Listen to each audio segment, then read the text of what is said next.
Assalamualaikum warahmatullahi wabarakatuh. Berikut ini adalah contoh pengisian evaluasi kinerja 2022-2023. Kita klik maka akan muncul seperti ini. Nah, di sini evaluasi kinerja pegawai negeri sipil tahun 2022 dan tahun 2023. Dokumen yang harus dipersiapkan adalah evaluasi kinerja, SKP, kemudian hasil evaluasi kinerja tahun 2022. Untuk 2023 pun sama, evaluasi kinerja, SKP, hasil evaluasi kinerja pegawai tahun 2023. Nah, untuk urutannya kita lihat foldernya seperti ini. Nah, ini urutannya misalnya yang 2022. Yang pertama, dokumen evaluasi kinerja akhir, yang akhir saja yang diunduh atau yang di-scan. Kemudian di sini ada sasaran dulu. Nah, ini yang disebut dengan SKP-nya. SKP-nya kuantitatif kalau guru ya. Nah, kemudian yang ada tanda tangan juga di sini. Setelah itu baru ke hasil evaluasi kinerja yang harus ada kurva distributifnya. Yang terbaru bisa diunduh ulang, kemudian minta lagi tanda tangannya. Nah, yang terakhir ini yang terakhir ya, evaluasi kinerja. Tanda tangan, cap tanda tangan. Untuk yang 2023 pun sama urutannya. Yang pertama ada dokumen evaluasi kinerja, kemudian sasaran kinerja, SKP-nya, kemudian baru ke evaluasi kinerja. Itu untuk yang SKP. Nah, setelah selesai itu, dipersiapkan dokumen-dokumennya. SK pangkat terakhir, ya pangkat terakhir, SK jabatan terakhir beserta SPP dan SPMT, surat pernyataan pelantikan dan surat pernyataan melaksanakan tugas. Nah, ini bentuknya seperti ini. SK jabatan. Nah, di sini yang nanti akan ditulis di SK jabatan. SK kalau kepala sekolah pengangkatannya, kemudian SK jabatan fungsionalnya, kemudian surat pernyataan pelantikan dan surat pernyataan melaksanakan tugas. Itu untuk yang SK jabatan terakhir. Nah, ini. Kemudian ijazah dan transkripnya ini pun digabung jadi satu file PDF.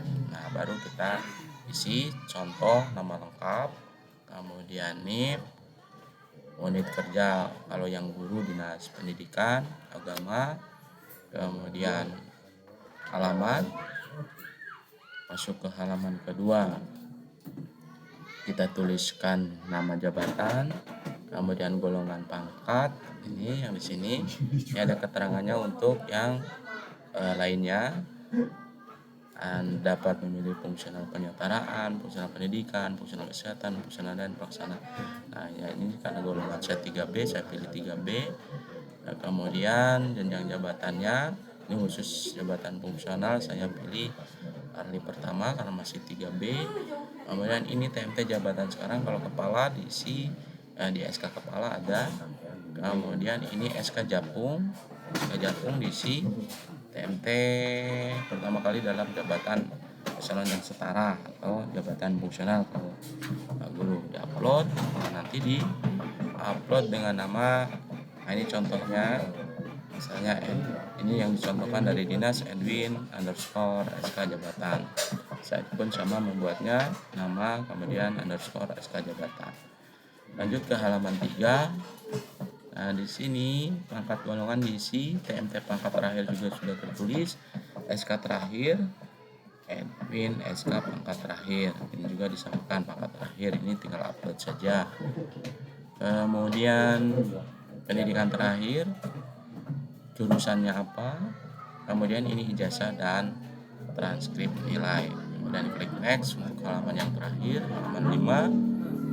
Nah, yang ini saya kira kosongkan saja, PKP dan PKA.